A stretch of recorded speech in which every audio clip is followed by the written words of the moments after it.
You ever smell something and immediately think, nope, not for me? Nope.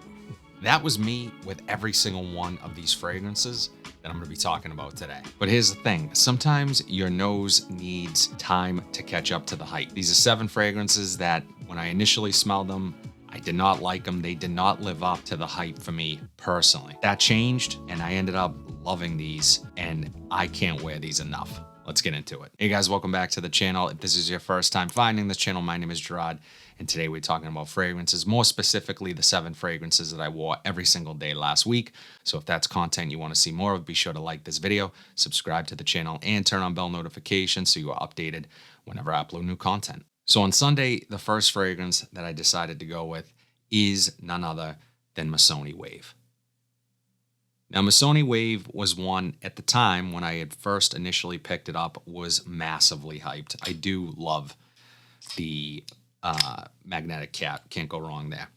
Absolutely hype machine at the time. So much so that this one ended up at rack stores for around $20. And then once the hype hit, the price shot right up. And when I first got my nose on this, I thought it smelled synthetic. It smelled like a lesser version of other fragrances that I already owned and loved. It was a kind of a shower jelly aquatic that just had maybe a little too much ambition. What changed for me was that when I wore this in really warm weather, that creamy citrus came out and I absolutely fell in love with it. And then I will add, salty aquaticness also was an element here that rounded this out nicely. And I think the total package, presentation, overall performance, overall scent, this is a nice addition to any collection. I can see why some people prefer this over things like Chanel Allure Sport or even Versace Pour Homme. So my current take on Missoni Wave is that it is kind of an all-around summer fragrance,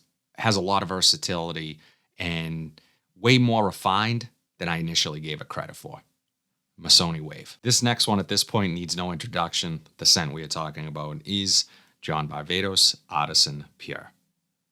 And I think with any John Varvatos fragrance, you are really getting a ton of value to what the scent actually is. Really high quality smelling. Now, when I first got my nose on the John Varvatos, for me personally, in the air, just absolutely amazing, guys.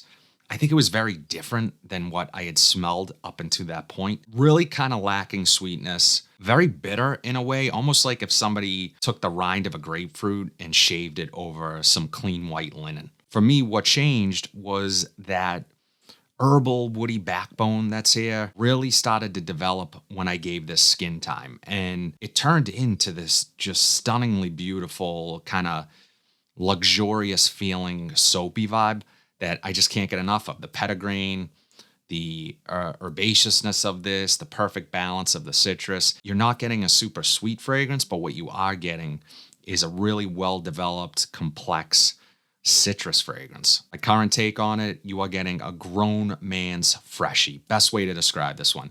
Grown man's freshie, that's really versatile. It's not loud and abrasive, but it lingers in the best way possible. John Varvatos Artisan Pure. This next one, as I said at the intro, was an absolute no-no for me until I gave it a little bit of time. The scent we are talking about is Terre d'Hermès Eau Intense Vetiver. First time I smelled this, I'll never forget where I was. I was actually at a Sephora just trying fragrances. And the second I got my nose on this, it was something like I had never smelled before. But at the time, not in a good way. This just smells really mature, very dirty vetiver. It actually smelled like soil, like if you were ripping up a plant from the ground and taking a huff off of the root. I mean, it smelled that dirty. Now, fast forward to me finding this for a really great deal. I said, you know what? I want to revisit that one. I want to give it another shot. And I did just that. I gave it time.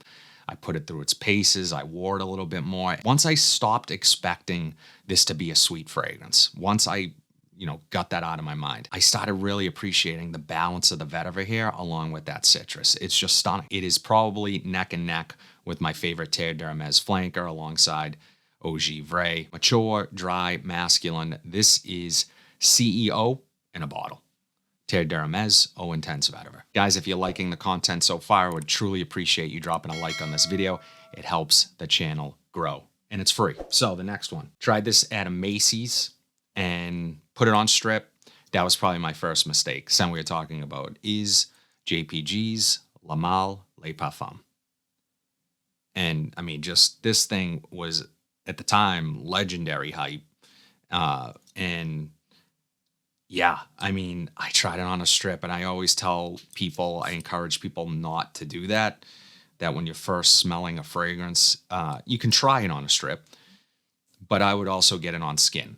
Just spraying that right now, this is one of the best fragrances money can buy still to this day, bar none. The big thing here for me and why I changed sort of my perspective on things was that once I got to wear this, how it is really supposed to be worn. For me, it's out evenings, fall, winter time, creamy, powdery, iris, vanilla, spice. It literally checks every single box. This is super sexy, perfect date night scent. There are a lot of fragrances, okay? There just are. And there's a reason why I talk about ones like this still to this day, because this beats most of them. Most of the new releases that I've tried, even from the JPG line, don't beat this. This stuff is absolutely amazing. It's seductive, it's stylish, and it's still modern, despite it coming out years ago. A massive upgrade over the original La Malle, and that is not to diminish that scent. It was legendary in its time. This is the new king, La Malle Les Parfums. So this next scent was my last rack store pickup, so if you guys haven't watched that video, I will be sure to link it down below. And it ties in perfectly to the theme this week. Scent we are talking about is Rayhan Lion. Now, this is duping another JPG, Ultramal, and again, another super hyped fragrance. But that scent has never been my favorite DNA. It just hasn't. That doesn't mean I don't appreciate it and like it. I just found it difficult to wear for where I was in my life. To me, it always came across really youthful and kind of immature smelling to some degree, which is surprising because I don't really get that from any other JPG fragrances. But that one, yes, a little bit. Now, one thing I will say, this is super powerful. This is potent. This is almost headache inducing, but there's something about it that makes me want to keep going back to it. It really has revived my interest in the Ultramal DNA. Now, I do like Afnan 9 PM, but that is a very sweet fragrance. And because it's so sweet, it is a little bit less versatile to me. This one balances some herbal nuances, some earthiness, and patchouli to really add this mature element that just works with the scent DNA. Throw in the fact that this performed like a beast the day that I wore it. I mean, I don't think this thing was ever going to go away. Super powerful. And as it evolved on my skin, it got even better. The dry down is stunning. The opening, a little bit harsh. I think that might get better with maceration, but it's powerful. And you do pay a little bit of a price for that unbelievable performance that I got from this. So yeah, Rayhan Lion is sticking around. I like this one quite a bit. So these last two are probably two of the most hyped fragrances in the last 10 years. I feel confident saying that. But on Friday, I went with this one. Scent we are talking about is Tom Ford's Oud Wood. And guys, I mean, look, there's a lot kind of working against this one. It's super expensive. I actually got a pretty good deal on it, but it's not budget friendly, okay?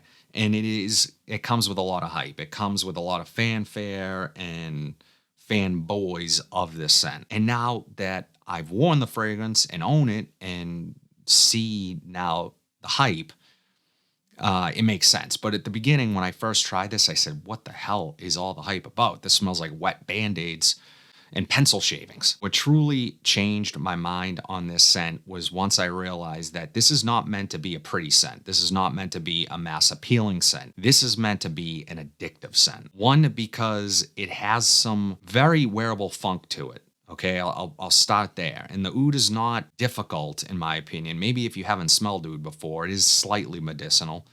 But it's just one of those fragrances that you kind of want to keep going back to and saying, do I like this one? Do I not like this one? Do I like it? And that's what I love about it. Now, I can confirm I do love this one, and I think it's just a super classy fragrance. One of the most wearable oud scents out there. Understated power, quiet luxury. Tom Ford's Oud Wood. Finally, I'm just going to show it to you. Nope. Scent we're talking about is Creed Aventus. And yes, I didn't like Creed Aventus when I first smelled it. I tried it. put it on my skin, had a strip, drove around for a while. This was years ago. And I mean, I was like, this is it. It smelled like smoky pineapple. I picked up on that. I think maybe there was just a little bit too much smoke for my liking at the time. Now, a lot of people will argue those are the better batches. But for me, I just couldn't get used to that balance of sweet fruitiness with the smoke. It just wasn't working for me. I then tried a later batch that focused a bit more on the fruitiness, the woods, the musk, and something just clicked. It worked for me. And there was also this elevated feeling to the fragrance. I didn't pay full price for this, and I would argue that I don't know if it is worth what that full price tag is anymore. I mean, luckily you don't have to pay the full price, but there are dupes out there that have gotten so damn good. I can understand why people aren't willing to pull the trigger on a $400 fragrance. With that being said though, I would easily pay while I have the means to do it. I'm not saying it's not easy. Not everyone has the means to do it. And I may not someday to be able to buy a bottle of Creed Aventus even on discount, and that's okay too. But I will say that I really savor this. I enjoy it. It's one of my biggest compliment getters. I can tell the differences between the OG and dupes. And is it a deal breaker in most cases? For me, maybe just temporarily. Who knows? I still wear the dupes when I don't want to burn through this bottle. The day that I wore it, a friend of mine complimented me on the scent. As I said, no bullshit. It is one of the most complimented fragrances in my collection, hands down, both men and women. I know there's kind of controversy on whether or not this is a boxer dropper, but I don't get involved. I've never done a video on panty droppers, so there's plenty of those videos out there. You guys can go watch someone else for that stuff. For me, though, real world experience, everyone compliments me on this. Women, men, alike. So take that for what it's worth. It's not everything, but yeah, it means something to me because it means I smell good, and that's important to me. So I still love this one. I love having it in the collection, but not one I liked initially. Creed Aventus. That's it, guys. All 7 fragrances that I wore every single day last week. Would love to know what your weekly rotation was, but more importantly, what fragrances you guys just were so disappointed in initially and then it ended up loving. Would love to know that in the comment section down below. But if you like content like this, be sure to like, comment, subscribe, share this video, hit that bell notification so you're updated whenever I upload new content. But until then, have a fantastic week, and I'll see you in the next video.